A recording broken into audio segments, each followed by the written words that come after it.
kami menolak pilpres curang yang berlangsung secara terstruktur, sistematis dan masif, dan apalagi ada indikasi direkayasa dan disengaja. Ya kalau hak angket kan hak politisi DPR, tapi Partai Golkar dan koalisinya itu pasti akan menolak. Hak angket paling bagus karena kita menyelidiki.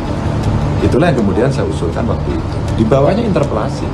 Minimum sebenarnya Komisi 2 memanggil penyelenggara pemilu apa yang terjadi.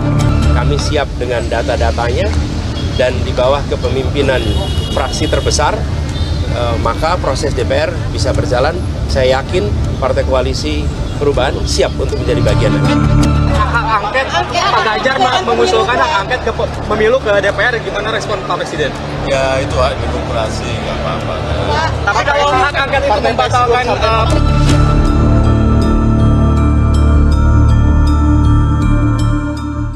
Pemirsa, lalu apakah ketidakberesan dalam pesta demokrasi bisa dijawab, bisa diluruskan secara terbuka melalui jalur politik yakni hak angket? Sudah bersama kami politisi PD Perjuangan sekaligus juru bicara TPN Ganjar Mahfud, Deddy Sitorus, politisi PAN Gus Pardi Gaus, serta pakar hukum tata negara Refli Harun. Selamat malam Bapak-Bapak. Selamat malam, Assalamualaikum. Waalaikumsalam. Pertanyaan pertama langsung ke Pak Deddy. Pak Deddy, ini hak angket masih wacana, tapi kemudian tadi yang dikatakan oleh Pak Habibur Rahman, ini hanyalah cari-cari alasan dari pihak yang kalah dalam pemilu. Pak Deddy. Saya kira Bung Habibur Rahman itu kan sebagai legislator mengerti bahwa hak angket itu adalah salah satu hak yang dimiliki oleh yang namanya lembaga legislatif. Itu bukan sesuatu yang salah, itu adalah hak yang konstitusional dan seharusnya tidak usah dipermasalahkan, ya. Kecuali kalau mengada-ada gitu, tiba-tiba mau memakzulkan presiden, nah itu kan aneh gitu kan. Nah, yang menjadi persoalan bagi kita, kenapa muncul soal hak angket? Kita melihat pemilu ini sebagai satu kesatuan dari hulu sampai ke hilir. Kalau sifatnya adalah pelanggaran-pelanggaran gitu ya, itu ada ranahnya gitu. Ada ranahnya misalnya ngadulah ke Bawaslu, ngadu ke Gakumdu misalnya gitu kan. Lalu misalnya kalau ada kecurangan di TPS, oke, ada PSU dan sebagainya. Nah ini kan kita melihat dari hulu ke hilir bagaimana problem-problem terjadi ya. Kekuasaan dimainkan secara ugal-ugalan. Kita melihat banyak rentetan kejadian ya, dimulai sejak pembegalan konstitusi di MK itu yang nyata-nyata membuktikan akhirnya bahwa ketua MK memang melakukan pelanggaran berat gitu ya, sehingga akhirnya harus dicopot. Pak Deddy, artinya lalu terus kita melihat ya, jika Anda kemudian melihat ada dugaan-dugaan kecurangan ini jauh sebelum hari pencoblosan, kenapa kemudian ini tidak digulirkan sebelum hari pencoblosan? Loh, ini kan akumulatif. Tadi kan saya bilang, ini adalah akumulatif gitu ya. Dari mulai proses pencalonan, penetapan, ya, lalu masa kampanye, lalu pemberian suaranya sendiri hari H, lalu penghitungan, kan gitu nih. Kan panjang sekali rentetannya. Gitu. Jadi tidak bisa hanya dilihat satu. Dan yang disengketakan itu yang hak angket ini bukan dipicu soal hasil pemilu, bukan soal benar bukan soal menang kalah, bukan soal angka-angka. Ini adalah untuk melakukan satu telaah oleh DPR sebagai lembaga yang dipilih oleh rakyat untuk menjaga mengawasi pelaksanaan undang-undang, pengelolaan kekuasaan, penyelenggaraan pemerintahan, ya, law enforcement. Kan itu yang ingin kita lihat. Jadi ini bukan sengketa pemilu urusannya. Itu kan orang yang nggak ngerti itu yang ngomong gitu. Tidak tempatnya di DPR itu bicara soal hasil pemilu. Ini satu tarikan nafas mulai dari awal sampai ujung. Ada banyak hal yang perlu kita verifikasi, ada banyak hal yang harus kita klarifikasi supaya ketika presiden baru dilantik, persoalan-persoalan ini tidak mengganjal, we can move on gitu loh. Tapi kalau ini tidak dibuka, dalam artian tidak diberi kesempatan, dikanalisasi, saya kira ini justru akan menjadi beban bagi siapapun nanti yang akhirnya terpilih gitu. Oke, Kita baik. kan harus membantu negara ini membangun peradaban politik yang Baik, Pak baik. Dedi. Jadi jangan negatif gitu loh. Oke, baik. Kita ke Pak Gus Pardi, tanggapannya mengenai bergulirnya hak angket, apakah ini memang menjadi solusi yang tepat untuk kemudian mengungkap dugaan kecurangan pemilu? Persoalan bergulirnya hak angket itu boleh-boleh saja, tetapi yang menjadi substansi daripada adanya pengguliran itu apa? Itu yang pertama dulu. Kalau memang Adinda Bang Dedi menyatakan untuk mengevaluasi dan lain sebagainya, saya sebagai Komisi 2 tentu adalah kami Komisi 2 adalah orang yang paling bertanggung jawab nanti untuk mengevaluasi tentang proses pelaksanaan pemilu itu, kalau memang itu yang jadi persoalan. Di berbagai mass media saya mengatakan bahwa substansi apa yang disampaikan oleh Ganjar itu apa. Kalau persoalan hukum, undang-undang sudah mengatur kepada para paslon, para peserta pemilu untuk melakukan hak-haknya. Terutama kalau ada kecurangan, ada sesuatu yang tidak sesuai dengan ketentuan dan peraturan yang berlaku, ranahnya adalah diberikan kepada Bawaslu untuk melakukan tindakan. Tadi juga disampaikan oleh Bang Dedi tadi, juga ada namanya Gakumdu kalau berkaitan dengan masalah etik bicara tentang DKPP, begitu juga tentang hasil, juga silakan ajukan kepada Mahkamah Konstitusi. Oleh karena itu, saya mengira sulit rasanya partai-partai apakah namanya 01 atau 3 untuk melakukan apa yang sedang kita bicarakan ini tentang hak angket. Saya yakin dan percaya tidak akan terjadi hak angket itu walaupun itu digulirkan oleh para kandidat. Oke. Yang menentukan itu adalah partai-partai politik, bukan para paslon. Oke, baik. Persoalannya sekarang adalah soliditas juga perlu kita perbincangkan, karena bagaimanapun kita sudah mendapatkan sesuatu kenyataan di mana Pak Presiden sudah mengundang Pak Surya Paloh bagaimana ke depan bangsa dan negara ini satu utuh, satu kesatuan, tidak menimbulkan persoalan-persoalan akibat dari pemilu yang sudah kita gelar pada tanggal 14 Februari 2024 itu. Baik, kita ke Pak Dedi lagi. Pak Dedi, bahwa wacana hak angket ini tidak akan terjadi? Ya, gini kan tadi saya bilang, ini bukan mempersoalkan bagaimana pemilu secara teknikal. It's not about that issue, Masku, ya, biar Anda paham. Ini terkait dengan penyelenggaraan kekuasaan, terkait dengan pemilu. Saya mau tanya, apakah pemerintah secara jor-joran membanjiri rakyat dengan sembako, hal yang secara etika kekuasaan bisa kita benarkan atau tidak? Ini kan perlu kita tanya. Mungkin sekarang Anda bergembira karena koalisi Anda mendapat manfaat. Tetapi ke depan, apakah praktek seperti ini boleh kita biarkan? Itu pertama. Yang kedua, ketika kepolisian memanggil-manggil seluruh kepala desa, banyak kepala desa di mana-mana, meminta laporan pertanggungjawaban tanpa pengaduan masyarakat, ini bagi kami adalah bentuk intimidasi. Apakah perilaku ugal-ugalan seperti ini mau kita biarkan pada pemilu-pemilu yang akan datang? Ini yang menjadi pertanyaan-pertanyaan mendasar. Bukan soal suara siapa dapat berapa, soal Gakumdu, Bawaslu. Kita bicara tentang peradaban politik bangsa ini. Peradaban pemilu kita mau kita apakan? Apakah kita akan biarkan kekuasaan ugal-ugalan begini terus-menerus? Anda sekarang boleh bertepuk tangan. 2019 Anda menjerit. Tidak tahu 2029 seperti apa. Mari kita bicara bangsa ini. Bukan soal siapa presiden, siapa menang kalah. Itulah gunanya hak itu. Kalau Anda di Komisi 2 tidak meributkan ini, sebagai pribadi anggota Dewan Anda tidak peduli karena Anda merasa ada di pihak yang menang, ya bagaimana saya mau bilang? Ini soal peradaban bangsa. Baik, Pak Dedi.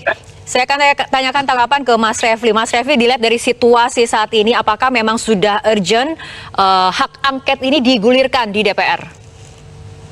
Ya, kalau saya memandang urgent ya. Begini, kita harus pahami bahwa ada division of labor. Ada masalah yang bisa diselesaikan melalui mekanisme hukum pemilu. Mekanisme hukum yang ada, Bawaslu, kemudian MK. Tapi ada yang harus diselesaikan melalui jalur politik. Kalau kita bicara tentang good governance, clean government dalam proses penyelenggaraan pemilu, itu kan tidak hanya menyangkut institusi-institusi penyelenggaraan pemilu. Di situ juga ada kekuasaan. Ya, kalau misalnya istana misalnya terlibat dengan politik bansosnya atau menteri-menteri terlibat dalam politiknya, maka kan itu tidak bisa diselesaikan hanya level Bawaslu dan MK saja, tetapi levelnya tentu politik di DPR. Karena itu menurut saya, karena ini adalah pembagian tugas, ya bisa jadi semuanya jalan. Bawaslu pelanggaran administratif jalan, atau pelanggaran pidana pemilu jalan, MK sengketa hasil jalan, tetapi DPR tetap melakukan fungsi pengawasannya dan menjalankan hak angketnya. Jangan lupa, angket itu kan penyelidikan terhadap dugaan adanya pelanggaran hukum, tentu oleh kekuasaan eksekutif. Nah, itu menurut saya perlu diklarifikasi. Cuma concern saya di sini adalah ini buat Mas Dedi ya, ini kira-kira PDIP ini serius enggak? Soalnya kalau 0301 kan sudah mengatakan kalau PDIP mau jadi leading sebagai partai atau fraksi terbesar, jalan tuh hak angket. Kalau ditambah P3 kan sudah mayoritas tuh di parlemen hari ini, 314 lawan 261. Jadi angket sendiri kan cukup 25 orang lebih dari satu fraksi, dan kemudian rapat paripurna pengajuannya dihadiri oleh 50% plus 1 dan 50% plus 1 itu setuju. Baik. Itu pertanyaan saya sebenarnya. Kalau sudah firm kan jalan hak angket ini. Jadi tidak seperti yang dikatakan tadi. Pak Dedi, apakah sebetulnya PDIP ini serius menggulirkan wacana ataupun hak angket ini? Saya kira semua akan berproses ya. Kita akan lihat gitu ya. Karena ini kan bukan juga masalah sederhana. Kita akan lihat bagaimana suasana kebatinan partai-partai lain juga, ya. Karena kan syaratnya tidak cukup hanya satu fraksi, ya. Bagaimana bisa menjalankan hak angket ini. Kalau dari kita, saya kira ini sudah menjadi diskusi yang sangat serius. Tapi nanti kita lihat bagaimana komitmen partai-partai yang lain. Karena apa? Kita ini bukan soal ketidakpuasan hasil pemilu, sama sekali tidak gitu loh. Kita mau bicara ke depan apakah hal-hal yang sudah terjadi kemarin itu benar-benar mau kita jadikan kebiasaan. Karena rujukannya sudah ada. Mulai dari Mahkamah Konstitusi, ya, mulai dari pengerahan aparat, pengerahan bansos, BLT gitu ya. Ini luar biasa gitu loh. Nah, kita berkeinginan bagaimana kita betul-betul membangun satu peradaban politik yang baik. Baik, apakah Pak Dedi, P3 nanti tetap, apakah P3 akan bersama kita belum tahu. Tapi apakah mengenai wacana hak angket ini, Pak Dedi, artinya sudah mendapatkan lampu hijau dari Ketua Umum dan fraksi PDIP kemudian solid akan menjadi inisiator hak angket? Soal itu nanti biarkan DPP yang menjawab.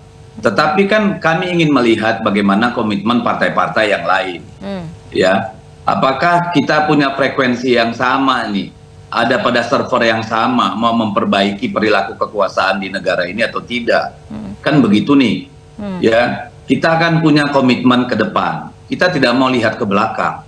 Ini ke depannya apakah kita mau seperti itu? Itu yang ada pertanyaan di benak kami.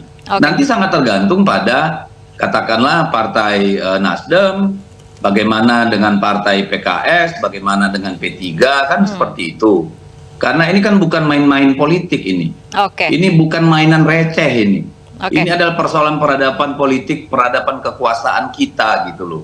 Tidak cukup hanya PD Perjuangan yang ada di sana. Mungkin mahasiswa juga perlu turun ke jalan mendorong ini, kenapa tidak? Baik. Perlu kaum intelektual kemudian berbicara, budayawan, why not? Mari kita lihat bagaimana suasana kebatinan masyarakat kita nanti. Mas Refli, dengan melihat jawaban ataupun pernyataan dari Pak Dedi, apakah menurut Anda PDIP ini serius untuk hak angket ini? Ya, saya kan tidak bisa menjudgment ya serius atau tidak. Tapi menurut saya di atas kertas hak angket itu akan bergulir seandainya memang PDIP mau jadi front line. Karena itu sudah dinyatakan kan oleh Anies kalau tidak salah bahwa partai pendukungnya itu akan solid mendukung seandainya PDIP maju. Karena walaupun tanpa P3 misalnya, karena kan P3 cuma 18 ya, jadi dikurangi 18 kursi, 19 kalau tidak salah, dikurangi 19 kursi pun sebenarnya tetap mayoritas dan tetap bisa menjamin hak angket ini diterima. Karena kalau sudah 4 fraksi dan mencari 25 orang kan tidak susah. PDIP sendiri 128 kursi. Itu akan berjalan. Nah sekarang bergantung bagaimana komunikasi di antara paling tidak 4 partai ini, yaitu PKS, Nasdem, kemudian PKB, dan for the time being masih satu paket dengan PDIP. Kita tidak tahu bagaimana posisi nanti, apakah sudah mulai goyang-goyang atau tidak, itu soal lain ya. Tapi kalau komunikasi ini berjalan dengan baik, maka angket akan bergulir. Dan sekali lagi memang angket itu kan penyelidikan terhadap dugaan adanya pelanggaran hukum. Oke. Nah, di ranah mana ya? Tentu di ranah pemilu. Oke. Nah, pemilu yang mana? Tentu ranah pemilu yang tidak terjangkau oleh kekuasaan Bawaslu dan kekuasaan MK. Kan begitu kan? Dan pendekatannya dari sudut mana? Sudut politik. Oke. Artinya Mas Refli, siapa yang dibidik dari ataupun melalui hak angket ini? Ya, menurut saya kita tidak bicara orang, tapi kita bicara sebuah fenomena tentang pemilu yang jujur dan adil.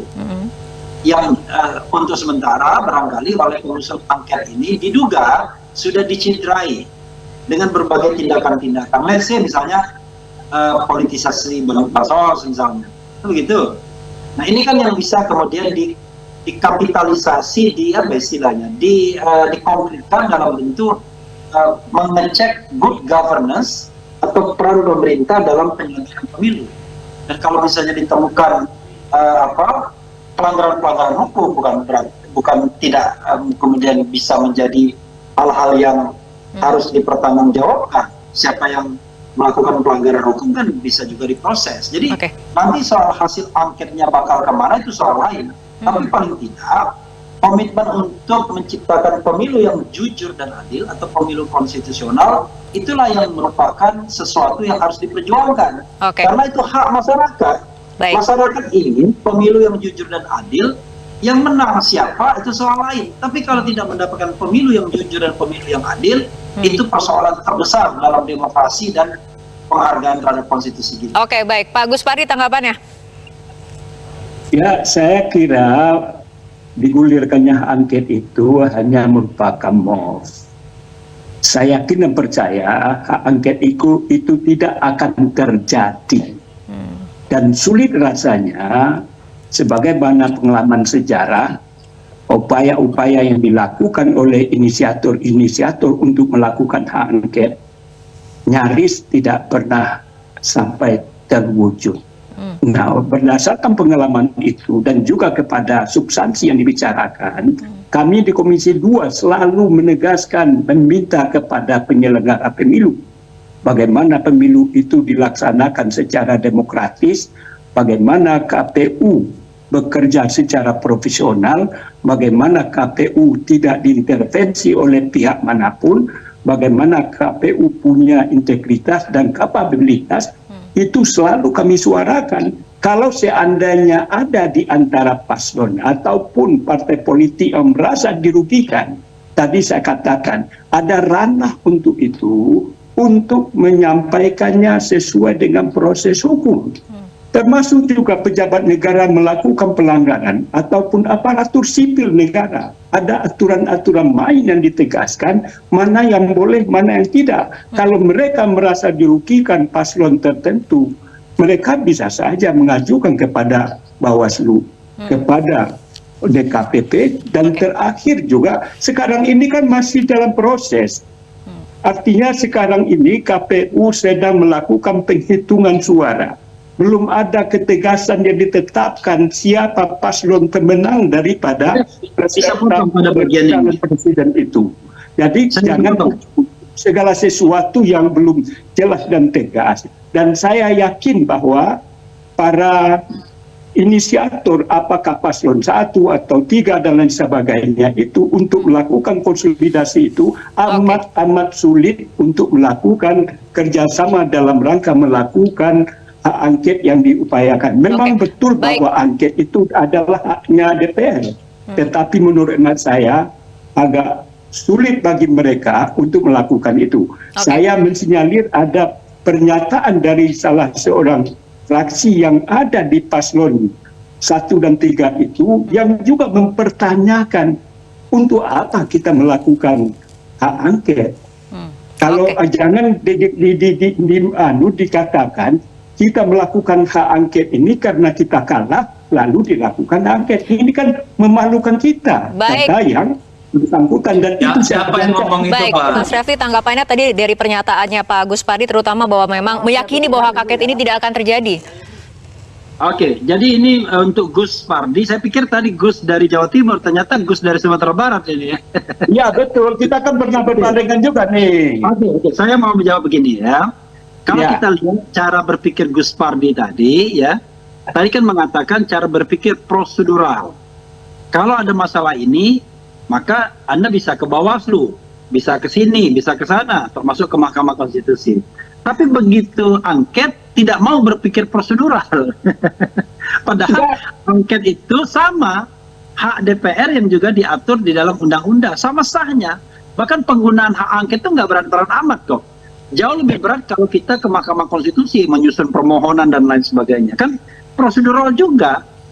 25 yang mengusulkan, sebentar, 25 mengusulkan, lalu separuh anggota DPR lebih hadir, dan separuh lebih mengesahkan. Itu kan prosedur juga. Nah, itu satu. Lalu pertanyaan teknisnya adalah sama dengan kita ke MK dan kita ke angket. Ke MK juga nggak gampang membuktikan apakah kecurangan itu TSM atau tidak. Ke Bawaslu juga tidak gampang. Bahkan kalau ke angket kan ini kan tidak membuktikan apa-apa dalam pengertian bahwa kita tidak menghukum, tetapi mengumpulkan data dan fakta yang sebanyak-banyaknya. Menggunakan hak DPR selain interpelasi dan menyatakan pendapat. Lalu persoalan kalau ada teknisnya nanti, saya tidak yakin angket ini akan terlaksana atau tidak, it is not my business.